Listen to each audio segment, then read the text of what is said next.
नमस्कार, बहुत स्वागत है आपका जोहर झारखंड में। आपके साथ मैं हूं सोनाली सिंह। खबर धनबाद से, जहां पर बैंक मोड़ थाना क्षेत्र के वासेपुर में डबल मर्डर से सनसनी फैल गई है। गर्दन, पेट और सीने में धारदार हथियार से वार कर दोनों की हत्या कर दी गई। शव की हालांकि पहचान मोहम्मद साहिल और मोहम्मद सुहेल के रूप में कर दी गई है। साहिल की उम्र करीब 16 साल बताई जा रही है, वहीं सुहेल की उम्र करीब 14 साल बताई जा रही है। मिली जानकारी के मुताबिक दोनों बर्खास्त महिला होमगार्ड जवान आयशा खातून के भतीजे हैं और सगे भाई भी हैं। घटना की सूचना मिलने के बाद ग्रामीण एसपी के साथ डीएसपी और बैंक मोड़ थाना प्रभारी दल बल के साथ मौके पर पहुंचे और शव को SNMMCH भेजा गया। वहीं तैनात जवान ने तनाव को देखते हुए मौके पर भारी संख्या में पुलिस बल की तैनाती और भी ज्यादा कर दी गई है। इधर शव को अस्पताल जब ले जाया गया तब लोगों ने जमकर हंगामा किया, जमकर लोगों की ओर से बवाल काटा गया। साथ ही मृत लड़कों के जबरन इलाज का भी दबाव डाला गया। फिलहाल हत्या किस वजह से की गई इसकी जानकारी नहीं मिल पाई है और पुलिस हत्यारों की भी तलाश में जुट गई है। कुछ पता नहीं है सब किसी को भी जो है घटना है कितना उसको भी बारे में पता नहीं है। जब हम लोग पता चला ना कि वाहन के बारे में, मेरी जो वाहन है गुड़िया का वही है, उनके बारे में जो पता चला है वही है, उनके बारे में पता चला है तो हम लोग खुद आए। वो जो खुद फोन नहीं किया, हम लोग खुद आए। दोनों का नाम क्या है? साहिल है, एक का नाम सुहेल है।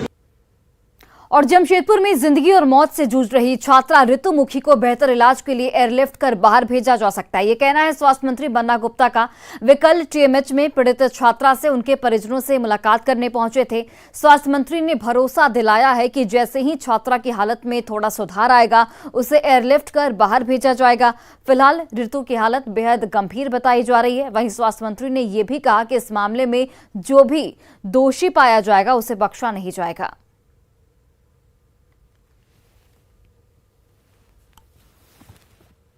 मेरे शरीर का रोआ खड़ा हो गया है, इतना विभत्स तरीके से वो जली है।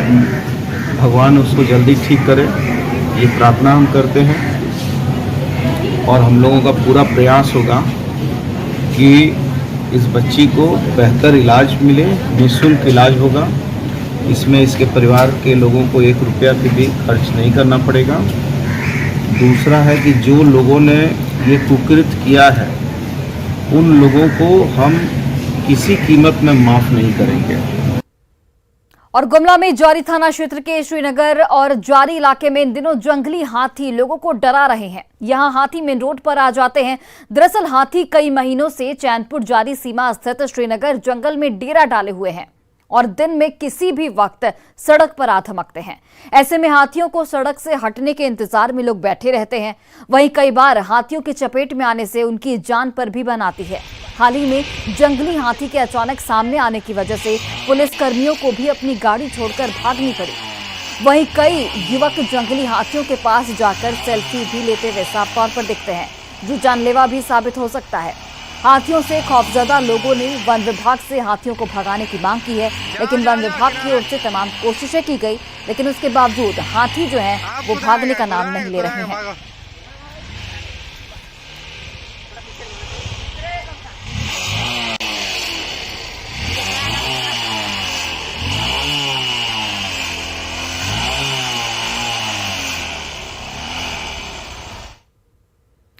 लोहरदगा में देखिए, लातेहार सीमा से सटे बरवा टोली के जंगल में एक बार फिर लगभग 2 दर्जन जंगली हाथी आ धमके हैं। ऐसे में पूरे इलाके के लोग दहशत में हैं और अपनी जान दांव पर लगाकर हाथियों को रात के अंधेरे में खदेड़ने को मजबूर हैं।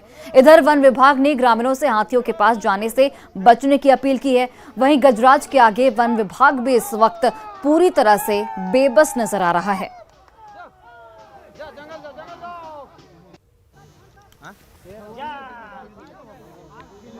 या पटाखे से खुद से मारकर भगाने का कोशिश करें। इसके लिए भी वन विभाग में मुआवजा का प्रावधान है। आप उसके बाद अगर आपका जान माल का नुकसान होता है तो उसके बाद वन विभाग में दावा ठोक सकते हैं और हमारा विभाग आपका जितना भी खेती में नुकसान हुआ है उसका मुआवजा देगा। और धनबाद में सिंदरी स्टेशन के समीप गौशाला के मुख्य सड़क पर चलते स्कॉर्पियो में अचानक आग लग गई। आग लगते ही वाहन चालक ड्राइवर जो है वो गाड़ी छोड़कर उतर गया। वहीं आग लगने से आसपास के लोगों में हड़कंप मच गया है। स्थानीय लोगों ने हालांकि आग को बुझाने का काफी प्रयास किया, लेकिन सफल नहीं हो पाया।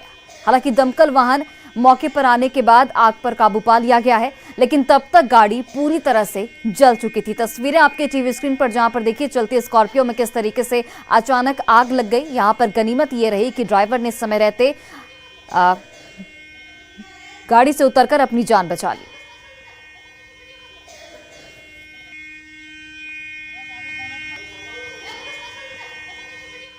और रिम्स की हाई सिक्योरिटी जोन कैदी वार्ड से उग्रवादियों के फरार हो जाने के मामले में अब सियासत भी तेज हो चली है। बीजेपी ने इस मामले में सीधे सीधे विधि व्यवस्था को लेकर गंभीर सवाल उठाए हैं। पार्टी ने कहा कि एक उग्रवादी को पकड़ने में पुलिस को कितनी मशक्कत करनी पड़ती है, साथ में शहादत भी देनी पड़ती है, लेकिन सुरक्षा में खामियों की वजह से अपराधी आराम से फरार हो जाते हैं। और अब तो हद हो गई जब रिम्स के हाई सिक्योरिटी जोन से एक खूंखार उग्रवादी 20 पुलिसकर्मियों के रहते फरार हो गया। अब आप सोच सकते हैं, जिसकी सुरक्षा में 20 पुलिसकर्मी हो वो फरार हो जाए तो क्या स्थिति है पूरे प्रदेश के विधि व्यवस्था की। और इस खूंखार उग्रवादी को पकड़ने के लिए पुलिस ने कितनी मशक्कत की होगी, शायद कुर्बानी भी देनी पड़ी होगी, वो इसी तरीके से भाग जाता है। तो ये राज्य का जब ऊपर का सिस्टम पूरा कोलैप्स कर जाए तो इस तरह की स्थितियां पूरे प्रदेश में देखने को मिलती है। ये बेहद ही दुर्भाग्यपूर्ण है। इस राज्य का हर नागरिक अभी अपने आप को असुरक्षित महसूस कर रहा है। और धनबाद की बहियारडी की बंद खान से शातिर तस्कर दिन रात काले हीरे की तस्करी कर रहे हैं। शातिर तस्करों ने कोयला निकालने के लिए खान के अंदर 2 किलोमीटर लंबी सुरंग खोद डाली है, जहां गरीब मजदूर अपनी जान की बाजी लगाकर कोयले का खनन कर रहे हैं। जबकि सोनाडी पुलिस ने इसे लेकर बीसीसीएल ने चुप्पी साध रखी है।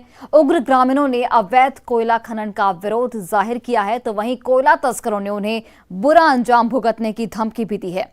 इस खबर पर ज्यादा जानकारी दे रहे हैं हमारे सहयोगी संजय गुप्ता। तालाब के लिए आए कि कहाँ पे कल से नहाएंगे, हमारा औरत सब कहाँ से नहाएगी। लेडीज लोग बोला, हम लोग बात लेके यहाँ साफ सफाई करने आए। जब हम लोग यहाँ पे आए तो कुछ लोग हम लोग को रोकने लगा। तो हम लोग बोलने क्या यहाँ पे कोयला कट रहा है, लोगों को अभी पता चला। हम लोग ऊपर गए तो हम लोग से मारपीट, धमकी, लड़ाई का मामला जारी हो गया। धनबाद जिले में कोयले का कारोबार एक बार फिर पूरे रेस के साथ जारी हो चुका है और इसे रोकने का काम जिस पुलिस को करना है वह पुलिस संरक्षक के रूप में नजर आ रही है। अभी हम हैं बागमारा पुलिस अनुमंडल के सोनाडी थाना क्षेत्र में। आप देख सकते हैं कि यहाँ पर एक खदान है और इस खदान से लगातार अवैध कोयले की निकासी दिन रात होती है। और ये खदान इतना खतरनाक है कि अगर इसकी चाल धसी तो इसके अंदर अवैध कटाई करने वाले मजदूरों की जान जानी निश्चित है।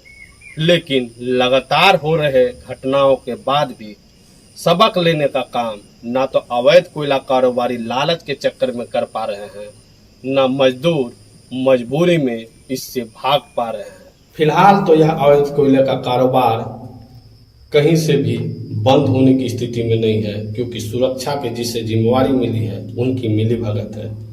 अब हो सके तो केंद्रीय जांच एजेंसी अगर यहाँ आती है, उनके संज्ञान में ये आती है, तो अवैध कोयला कारोबारी जो इस कारोबार से अकूत संपत्ति बनाए हैं उन तक वो जांच करते हैं, तो हो सकता है इसमें लगाम लग पाए। संजय गुप्ता, न्यूज 18 धनबाद। आपकी योजना आपकी सरकार आपके द्वार कार्यक्रम को लेकर सीएम हेमंत सोरेन आज बोकारो पहुंच रहे हैं। सेक्टर 5 के पुस्तकालय मैदान में कार्यक्रम का आयोजन किया जा रहा है, जहां 541 करोड़ की 181 योजनाओं का उद्घाटन और शिलान्यास किया जाना है। साथ ही परिसंपत्ति का भी वितरण किया जाएगा। कार्यक्रम को लेकर कैसी है तैयारियां, जायजा लिया हमारे सहयोगी मृत्युंजय कुमार ने। की योजना आपकी सरकार आपके द्वार कार्यक्रम के तहत आज राज्य के मुख्यमंत्री हेमंत सोरेन बोकारो के सेक्टर 5 स्थित पुस्तकालय मैदान में मुख्य समारोह में शिरकत करने आ रहे हैं। हम पहले तस्वीर दिखाना चाहते हैं कि यह पुस्तकालय मैदान का जो मंच है वो सज चुका है, जिसमें पूरी तैयारी जोरों पर है, क्योंकि मुख्यमंत्री के आने के बाद यहाँ जो कार्यक्रम है उसकी शुरुआत हो जाएगी। वहीं अगर बात करें तो मंच के सामने जो लोग आएंगे उसकी बैठने की व्यवस्था की गई है और पूरे मंच जो तैयारी जो है वो जोरों पर है। हम तस्वीर दिखाना चाहते हैं कि किस प्रकार से जो तैयारी है वो अंतिम चरण में है, क्योंकि मुख्यमंत्री के आने के बाद यहाँ सीधे कार्यक्रम स्थल पर आएंगे और कार्यक्रम की शुरुआत करेंगे। वहीं अगर बात करें तो प्रशासनिक तैयारी भी जोरों पर है। पुलिस के पदाधिकारी जो हैं वो यहाँ पर जो पूरी तैयारी जो सिक्योरिटी पर्पस है उसको तैयार करने में लगे हुए हैं और यहाँ पर अधिकारी जो है पूरी तैयारी को जायजा भी ले रहे हैं। और इसको देख हमारे साथ चास के अनुमंडल पदाधिकारी दिलीप प्रताप सिंह शेखावत है। जी बताइए सर, क्या तैयारी है? तैयारी हम लोग की जो प्रोग्राम की आज की जो सरकार आपकी योजना आपकी सरकार आपके द्वार की का जो कार्यक्रम है माननीय मुख्यमंत्री का, उसके अंदर हमारी तैयारी अंतिम चरण पे है और हम लोगों ने भी इंश्योर कर दिया है कि यहाँ पे जो सिक्योरिटी पर्पस के हिसाब से जितने भी अनवांटेड व्हीकल्स अनवांटेड पीपल हैं उन लोगों को हमने यहाँ से कैंपस से बाहर किया है और जो सारा जो कॉरिडोर है जहाँ पे सीएम साहब और उनके कैरिकेड का आवागमन होगा उसको हमने सिक्योर किया है। यह सिक्योरिटी का जो देख रहे हैं कि मुख्यालय डीएसपी मुकेश कुमार जी भी हमारे साथ है। एक चीज़ बताइए सर, क्या सुरक्षा व्यवस्था है?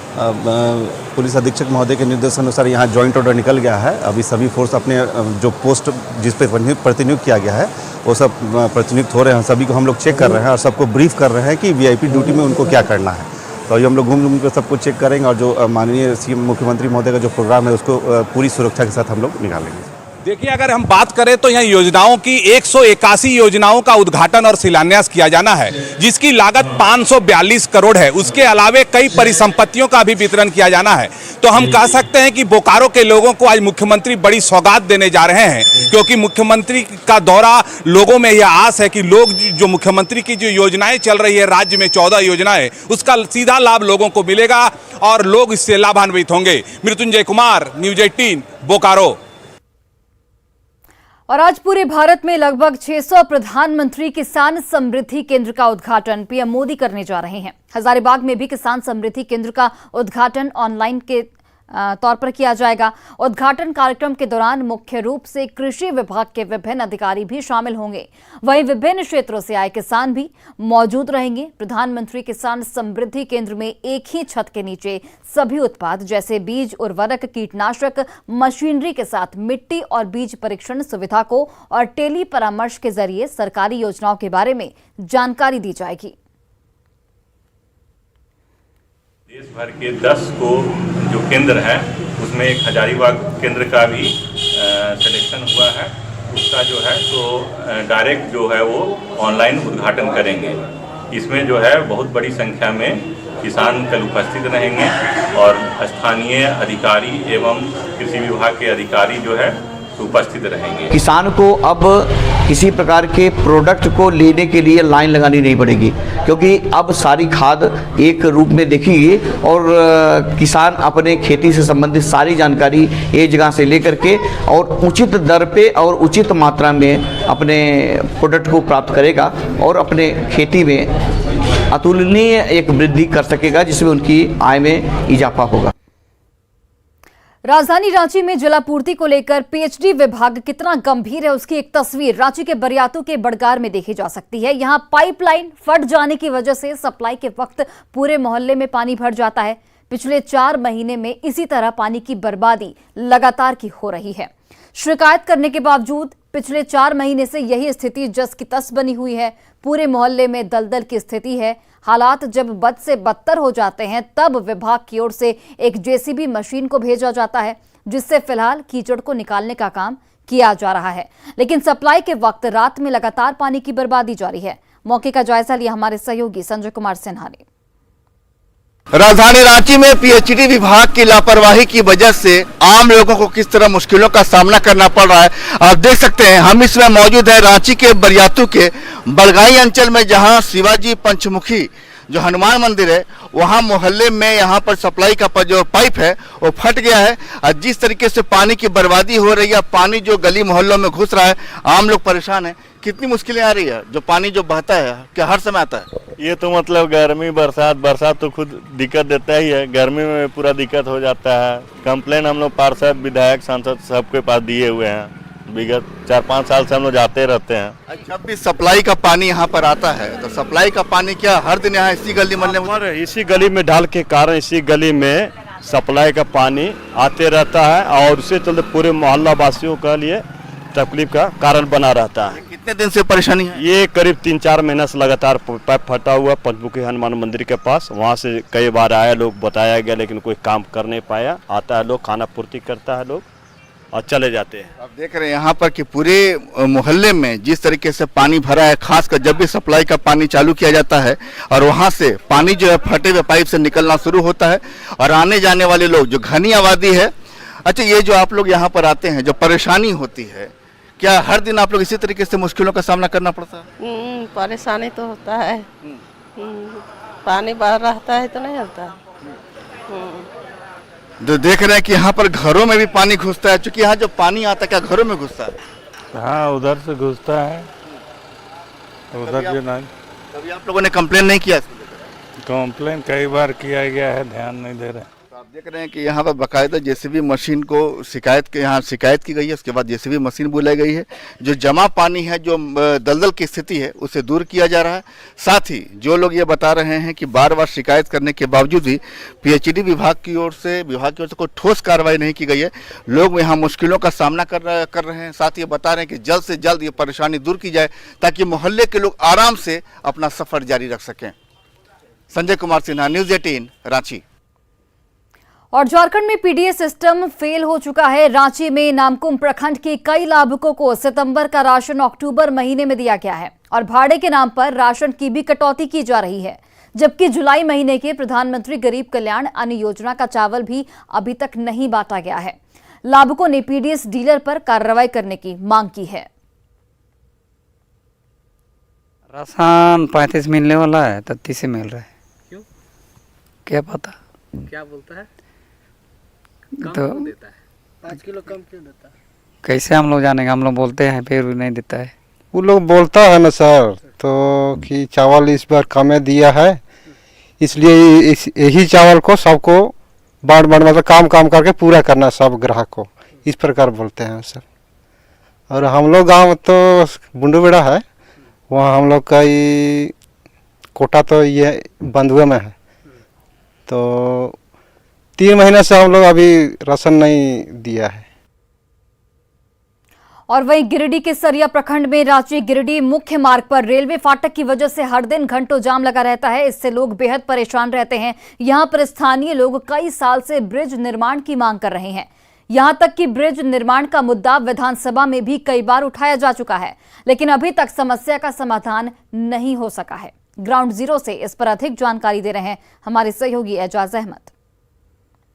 इस वक्त हम मौजूद हैं गिरिडीह जिले के अंतर्गत आने वाले गिरिडीह और रांची का जो सड़क मुख्य मार्ग है, सरिया स्थित रेलवे फाटक के पास, जहां पर हर बार रोजाना 3 से 4 बार लोगों को घंटों इंतजार करना पड़ता है, क्योंकि यहाँ पे ओवरब्रिज नहीं है। आप देख सकते हैं भीड़ लगी हुई है और इसी तरह भीड़ रोजाना इन लोगों को दिक्कतों का सामना करना पड़ रहा है। वहीं आपको बता दें कि आज से लगभग कई वर्षों से यहाँ पे ओवरब्रिज बनाने की मांग लोग कर रहे हैं। यहाँ तक कि यहाँ पे ओवरब्रिज बनाने का मांग जो विधानसभा में भी ये मुद्दा उठा है, उसके बावजूद अभी तक ये समस्या का हल नहीं हुआ है। कुछ लोगों से बात करते हैं और समझने की कोशिश करते हैं। ये तो बहुत बड़ा समस्या है यहाँ पे, और डेली का ये इस तरह का मतलब ये कि इस तरह की भीड़ हो रही है। और मैं एज ए डॉक्टर एक बात कहना चाहूँगा कि कितनी जानें चली जा रही हैं इस फाटक की वजह से।